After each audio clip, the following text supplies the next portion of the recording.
What the holy hell? Who the hell asked for this? Who asked for anything from this franchise? Why the fuck is this a franchise? I mean, with the other things that I've reviewed, it's obvious why they're franchises. It's obvious why SpongeBob and Family Guy have gone on long enough to be in the state they're in. But Elf Bowling? It started out as a flash game on the internet that you could play for free. A bit mediocre, but nothing wretched. Although, nothing good enough to spawn a sequel. The sequel that is also a shuffleboarding game for some reason. And somehow, those two spawned a remake on the GBA and DS. Free games on the internet were ported to consoles and now cost $20. Did they do anything to the games when they ported them? Yeah, they made the graphics worse.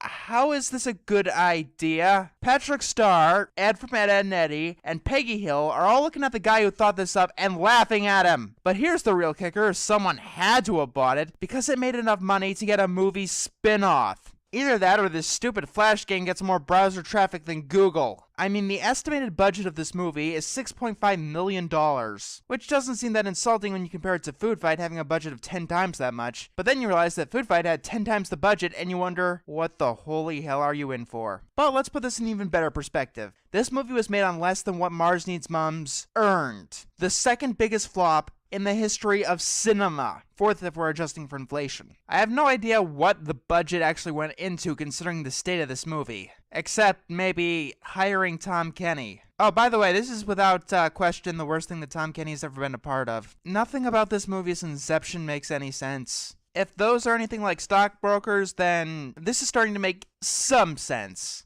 Well, fuck you! For your sake, I hope that that's a pseudonym. I don't want to know the kind of person who'd put their name on this pile of shit. So you think you know how Santa Claus became Father Christmas, eh? You know, I don't fucking care. Anyway, so this wonderful Christmas movie about bowling starts on a pirate ship. The games had nothing to do with pirates. The first image of the movie, and it already fails as an adaptation and a Christmas movie. The two things that it was trying to do. My god, not even the Alone in the Dark movie started out with as little of a clue as this movie. What kind of connection is there to Christmas, bowling, and pirates? If you say this movie, I'm going to punch you. Not only do we start out with a stupid song, but we see the pirates are moving their loot. Toys!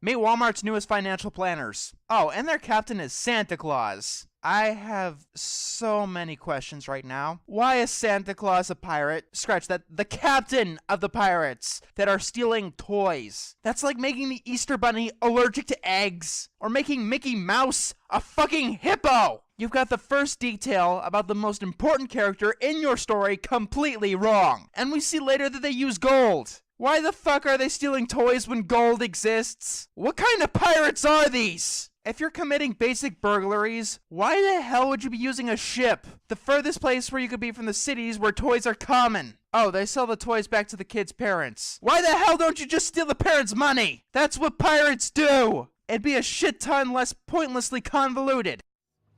Oh, and before I retire to count me booty, I've a teensy question for yous. Who pooped in a peanut barrel? Well, that is a very important question that definitely has to be answered. What I'm more pressed in wondering is whether that's the best joke in the movie. Yes, this is the height of our humor today. A joke about someone pooping in the peanut barrel. Why do pirates have peanuts? Some guy takes the blame because apparently he was sleepwalking, despite sleepwalkers never knowing what they did when they were sleepwalking. Now I'll be in me cabin counting me toys. Don't nobody dare disturb me. Oh god, that is a horribly unpleasant image I just got. Oh god. But no, instead of doing that, Santa Claus has been feeling guilty about stealing all of the toys. Deliver to the poor wee ones orphanage. Signed, Captain Santa Maria Clausewitz Kringle.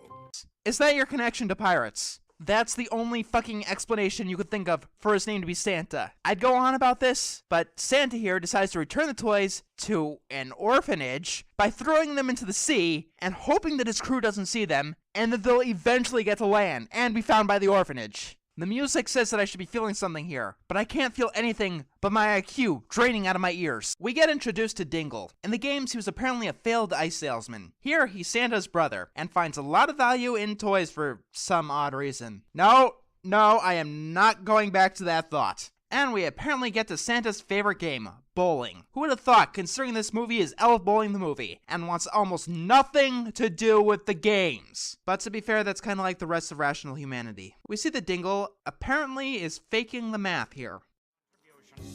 He cooked the books! Dingle cooked the books!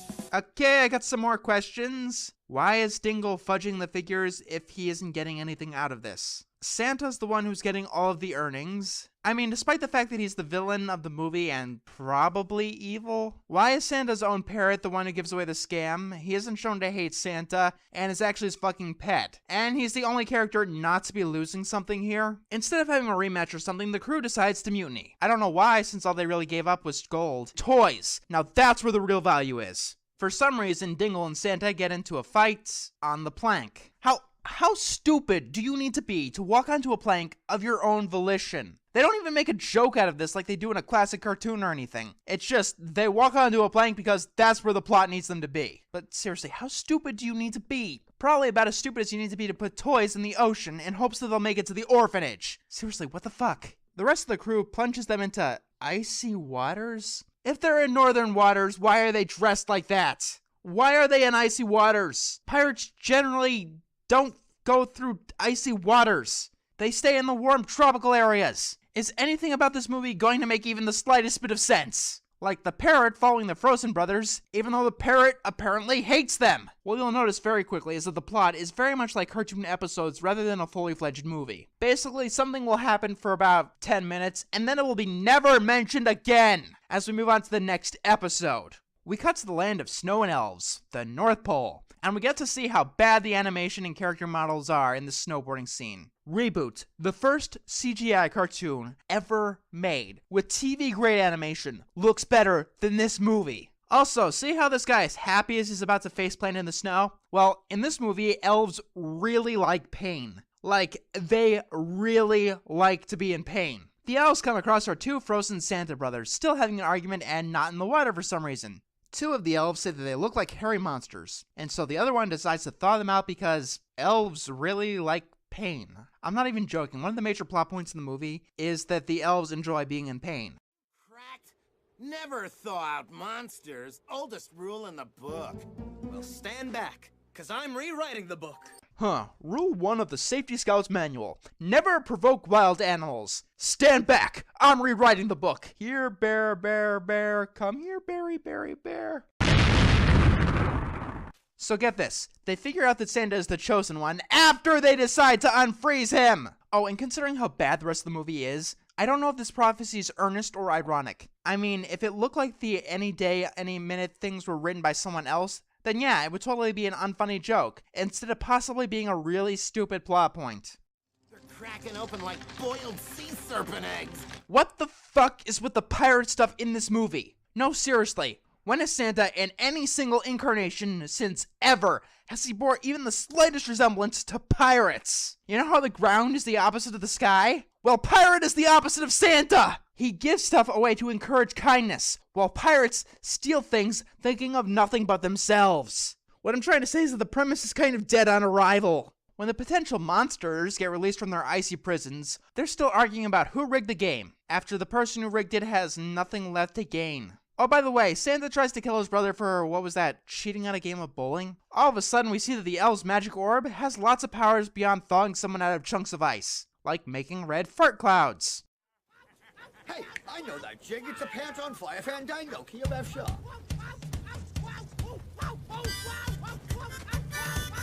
The fuck?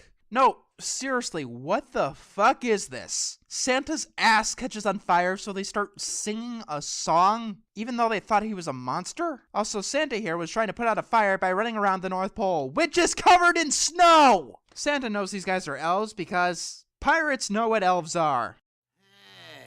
You two wouldn't be pirates now, would ya? Because elves know what pirates are. As we all know from history class, they're sworn enemies. It's like cats and dogs, except with candy canes and cannonballs. It was a very one-sided conflict. To hide the fact that Santa and his brother are pirates, they call themselves shoe salesmen. And we learned that the elves make double bobbins, which are toys. Okay, first, toys are valuable to bloodthirsty pirates. They're more valuable than gold, so pirates steal them to sell them to get gold. And now toys require their own fancy word from the elves. Oh, by the way, most Santa Claus origin stories explain why elves are making toys, but this one doesn't even come close. They make toys because, well, you know what? You piece the shit of a story together.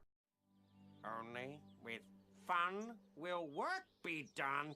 Oh, and I can't possibly see that backfiring. Ever. Like, that's gotta be the #1 priority in all workers' unions from now on. A machine malfunctions, and Lex here uses his orb to fix it. This orb does whatever the plot wants it to because, let's be honest here, the people behind this shit don't give a crap. And considering that Lex lives here and presumably uses the orb a lot, when he uses it, it's a reason to cheer. Apparently, the elves play with the toys and then store them in mountains. What the? No, you know what? I'm out of fucks to give. Shenanigans, and the orb knocks over some elves that are marching in lockstep. They make 10 million toys to play with and march together for no adequately explained reason.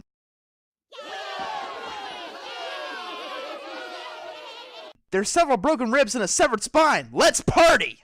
Whitebeard, what the canoodle was that? It's me favorite game, lad. Bowling.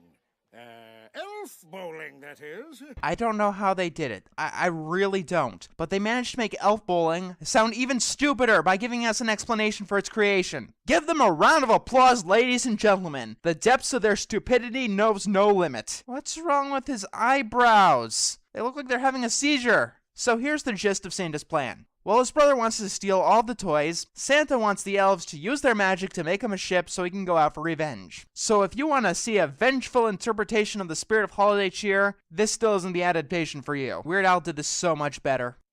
Now Santa's doing time in a federal prison for his infamous crime. Hey little friend, now don't you cry no more tears. He'll be out with good behavior in 700 more years. Sure this fatso's Whitebeard? He's got the beard, doesn't he? So do half of the elves who are now armpit farting? Okay, maybe I'm not out of fucks to give. What the fuck is this shit? The obvious future Mrs. Claus is apparently a pastry chef. Let me guess. Did she make milk and cookies? No, wait, that would actually require getting something about the Santa mythology right. And I can't believe someone was actually able to get Santa mythology not only wrong, but this fucking wrong. Happens to be me favorite dish in the whole world, me lass. I think I know what's going on. The people behind this movie know exactly about Santa Claus and everything about it, but are so desperate to have their own identity among all the other tellings that there is literally no similarities between them and the actual Santa Claus story. And we haven't even gotten to the main plot yet. I'm 3 pages into my script, and we haven't even gotten to the meat of this crap. A shady penguin tries to sell Dingle some stolen merchandise, and so Dingle hits him with a fish. Ignoring the randomness that's going to be a running gag, by the way. When did all of the other reindeer come out? 1999? Great. So these guys are ripoffs too. Good to know. Eventually the penguin shows Dingle cards, I think, and they become friends because potatoes. Potatoes wrote this movie. I don't care what the credits say. Potatoes wrote this movie. The elves won't give Santa a boat because the prophecy says that Whitebeard is there to lead them. To do what? I can't imagine. You give away toys, right? Well, we make toys. And your point is? You can give away the toys we make to children every day of the week. Why do you want to get rid of your toys? When Santa calls children brats that would get spoiled if they delivered toys every single day, they immediately drop the deal down to 1 day a year. Yes, Santa Claus called all the children of the world brats, despite sending a bunch of toys to an orphanage. Everyone's dying to know who Santa was. You used to be such a jolly guy. And for that, he gets free room and board, candy. And after it's invented, you get free cable. Apparently, elves have the ability to see into the future, and Santa agrees to go along with this. I don't know what the benefit the elves are getting from this, since they've never stated that they want to give toys to children, and Santa did not give them the idea, even though the beginning of the movie suggested he should be the one to do so. But no, he thinks the children are brats. Lex decides to introduce the rest of the team. First, there's Rapple, who's in charge of packaging. Yo, when the presents need wrapping, I'm the one make it happen. My feet start tapping, my hands keep a clapping. No, just No, none of the jokes here even come close to funny, but the rest of them aren't even memorably bad. Dingle demands that the elves make them a ship, so Lex creates a sled complete with reindeer out of thin air. Yeah, he has the power to create life now. Keep in mind that most sleds don't exactly have the ability to float off the icy rock that is the North Pole. Santa, if you're gonna be in business with elves, you gotta remember this one important thing. When Rappelstiltskin wraps a package, Oh, fuck no! Fuck no! elves need to be happy. Their hearts must bring with joy, for it is only a happy elf who is able to make toys. This guy's singing voice feels like nails piercing my eardrums. Remember that model from before? Yeah, elves need to be happy if they're going to work. That's the point of this 3-minute ear-grating song. The entire point. Also, capitalism and commercialism are evil. I'm not kidding. Also, speaking of Tentaclino, this song bears a striking resemblance to Pango's introduction song. Elves better be happy, their hearts must brim with joy, for only a happy elf is contractually obligated to make toys. You know, I only have so much suspension of disbelief. Imagine if a union came to a CEO and had a contract stating that all the employees must be 100% happy or they wouldn't have to work. I don't think that it would end well. My god. Yeah, there's a lot of bullshit pandering in this movie. Like, they think they need fart and ass jokes to keep any people interested in the movie. They need a lot more than that. This song is so bad that even the elves themselves are in pain by the end of it. And so the elves and I began an enterprise that was destined to change all of history. Who the fuck is Santa talking to? He's not narrating the story. There was some narration before the movie starts, and it wasn't this guy narrating. Either way, Santa and his brother are now both immortal, and Dingle uses the penguins to start committing crimes against people. Why? I don't know, since he lives forever with home and board, has all the food he can eat, and he doesn't even need to work 1 day a year. Also, some of these news flips are weird. We eventually make it to the year 2000 because nothing at all important happened in 1400 years. Nothing at all. It could easily be skipped over. Except maybe for one of the best Onion articles that I've ever read. After 1400 years, Santa finally builds the elves their own bowling alley. It took him almost a millennium and a half to make a place to play his favorite game. This scene is borderline pointless, by the way. And after all of this time, Santa finally kicks Dingle out of his house, despite not even asking his opinion on the deal that kept him stuck in the North Pole for all of forever. Dingle has 1 week to find himself a place to live. Welcome to the next episode. He has apparently become the leader of the penguins and is going to use them to cheat Santa out of the North Pole. I'm going to spare you from the absolutely terrible jokes from this scene. We cut to Santa bowling, and that is some really clever product placement. I'm sure the 7-year-olds watching this movie are dying to get themselves a Budweiser. Like, seriously, who the fuck was this movie made for? It's not for fans of the video game, it gets all the details wrong. It's not a good Christmas movie, it gets all of the details wrong. It's not a movie for adults because of the sheer stupidity of it, and if this is anything to go by, it's not a movie for kids either. We figure out that the toy count is off by 6 billion units, and Lex was in charge of it. Instead of this being a plot to have Santa fire him, Dingle immediately challenges Santa to a bowling match to take control of the North Pole. I don't see how these points connect. Santa has absolutely nothing to gain from this bowling match, so the most logical thing to do is accept the challenge. I'll spare you the details, the terrible puns, and the TV parody to get this done quickly. 2 of the penguins switch places with 2 of the elves, and nobody seems to notice until they find the hostages in the back of the alley. Dingle doesn't get punished for this, so this entire scene was 100% pointless. Think of it this way. Tentaclino was stupid and batshit insane, but almost every scene progressed to spit out gum they called a plot. That doesn't happen here. Are there any questions? Ooh. Yes, imbecile number 1. Hey, look, boss, I can do your mom. Hilarious! Maybe you could teach some junior high schoolers something about naughty humor. Although first you'd have to get them to stop calling everyone else gay as an insult while being obsessed with dicks at the same time. To describe his next plan, Dingle sings a song. Does anyone want to hear Tom Kenny sing intentionally bad in his raspiest possible voice? No? Good, that means that you have a brain! Oh, by the way, the rest of the movie has absolutely nothing to do with pirates, but they keep tossing around pirate lingo. The crew from the beginning is literally never mentioned again. Christmas is in 2 weeks and we're still short 6 billion toys. That was literally the entire world population in the year 2000. How can you be behind the entire population of the entire world? Unless you sat on your ass and did nothing all year.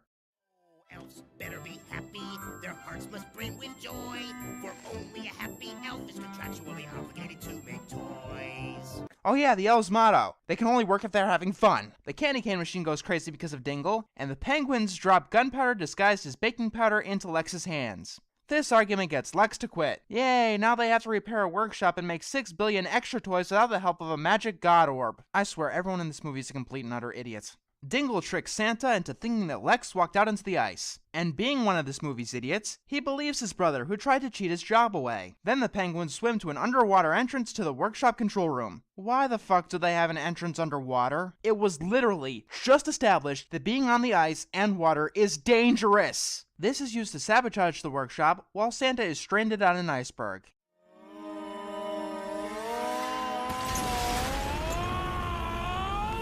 You ever see voice acting in animation so bad that you don't know if it's in slow motion or not? Anyway, the workshop blows up and leaves Santa frozen in ice. Since there's only 2 weeks until Christmas, it's safe to say that Christmas has been cancelled. Also, bowling pins somehow randomly and conveniently fall into a perfect skull and crossbones shape. This is literally never mentioned again. And the final straw is a note. The partnership is over.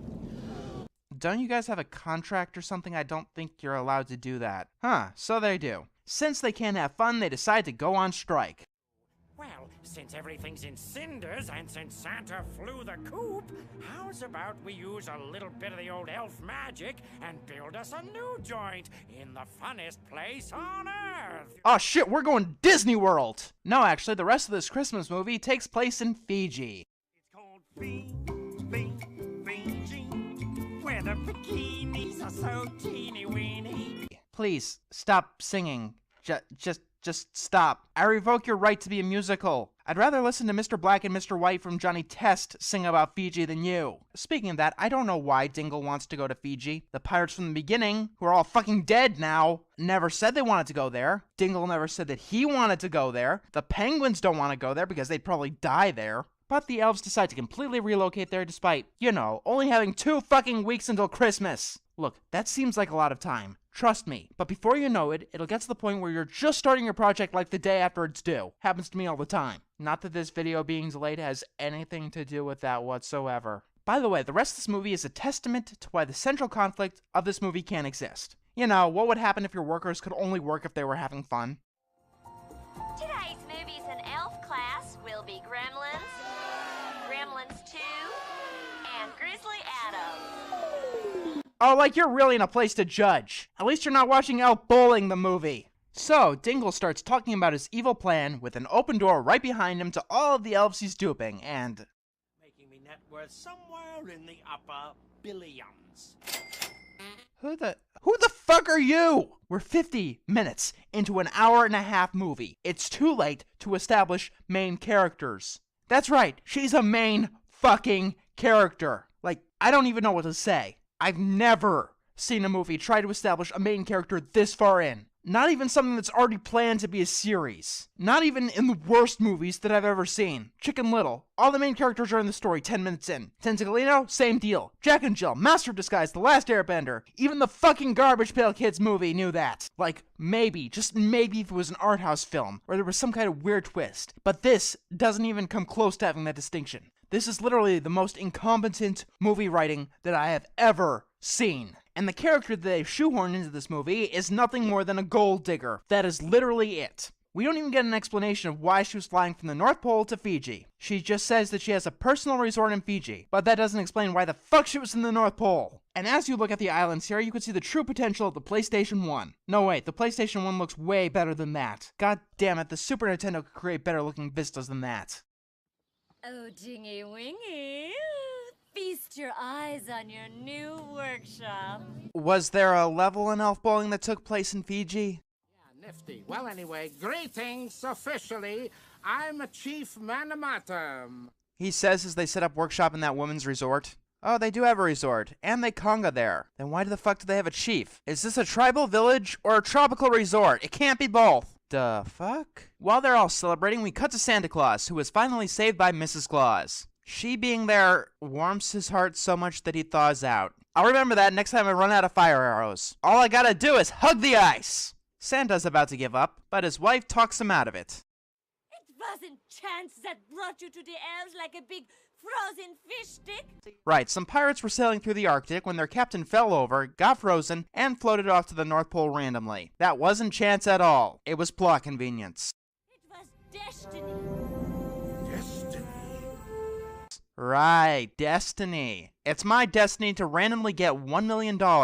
What did destiny have to do with this movie? Santa decides to go to the North Pole, and he leaves his wife to die on the iceberg he was frozen on. Not even joking. He just straight up leaves her on that hunk of ice without the sled he used to get there. I'll send a can for you, Grizzy.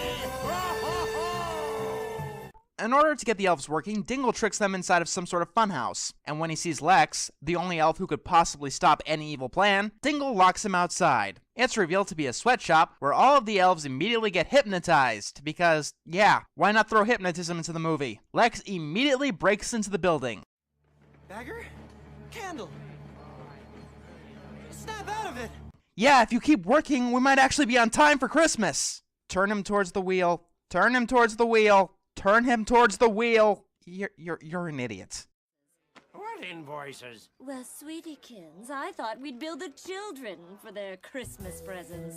Okay, most kids don't have any money, unless toys are still currency like they were at the beginning of the movie. And if that's the case, why the fuck are you giving them away? Lex falls through the roof of the chief's house, and when a piece of roof is about to kill him and the chief, he discovers that the magic was inside him all along. I don't get it. The chief called the orb an ornament earlier, but why now all of a sudden does Lex have magic powers, after he needed to use an orb for at least 1400 years? Oh yeah, plot convenience! When Santa finally gets to Fiji, Dingle makes some statues come to life. These are supposed to be the typical comic relief and mediocre Shrek ripoffs. Seriously, at the 45-minute mark, did they get bored with the movie they were making, but didn't want to make all the assets necessary to start over completely? Because this is an entirely different movie than the first half. Santa tries to fight Dingle, but it's kind of a curb-stop battle with the orb and two giant statues. Can't do this to me. I'm an international celebrity. You do know what the tabloids are, right, Santa? It's the truth, I tell you.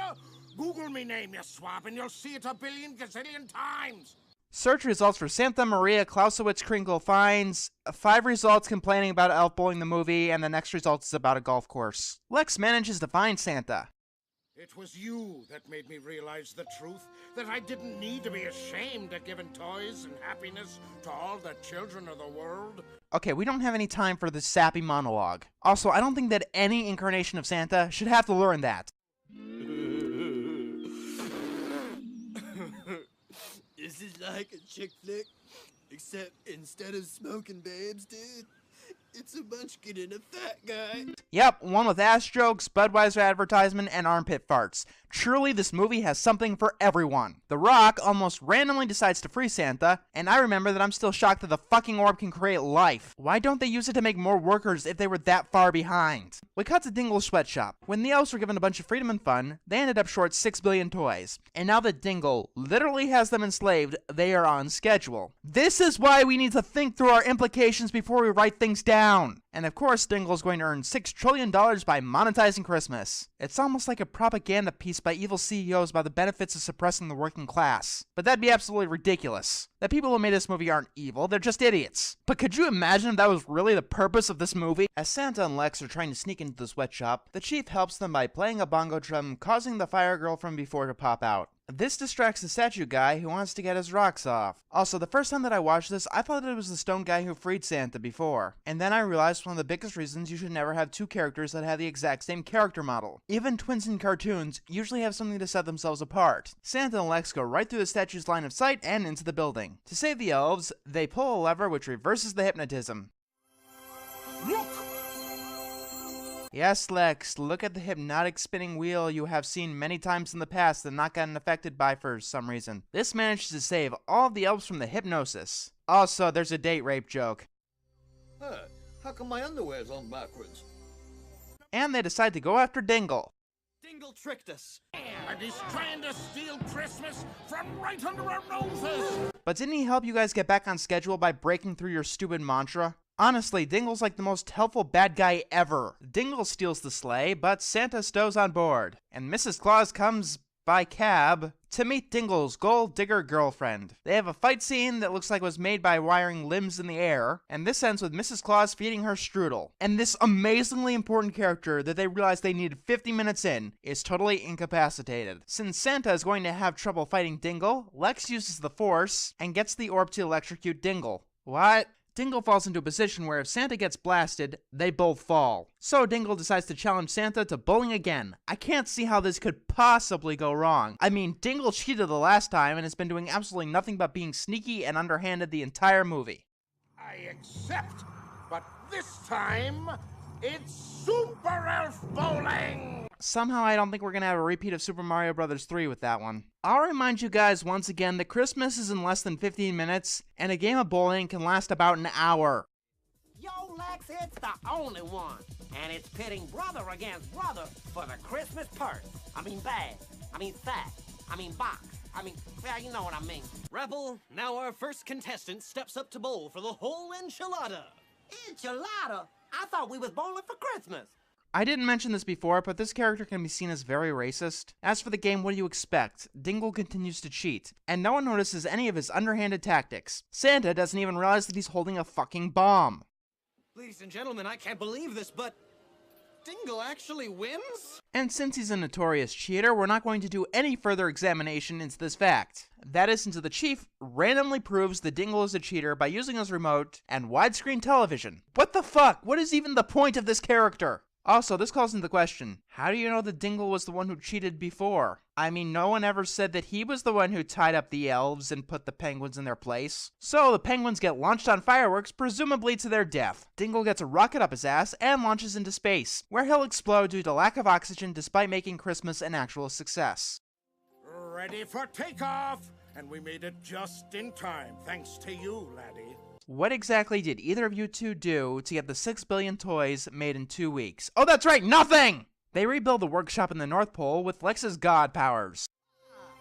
Man, we could use that in Detroit. But I thought you lived in the North Pole with the other elves. Whatever, let's end the movie on a racist note. And that was Elf Bowling the movie, and my god, was it one of the worst pieces of shit that I've ever seen. Like, ever. I think it's worse than Tentaclino. Why? Because Tentaclino was so bizarre that it managed to keep my attention, wondering what the next thing it'd throw at me. Here, though, it's not bizarre enough to be interesting. Also, Tentaclino was originally in Italian, and a bad translation may have been the cause of some of the weirdness. This movie was made in English, there's no excuse. The animation here is worse. Tentaclino wasn't in the ballpark of Disney, but at least the models weren't offensive to look at. Nothing makes any sense, and despite putting no effort into everything, they had the gall to think that they were going to get a sequel. I'm done. Happy New Year's.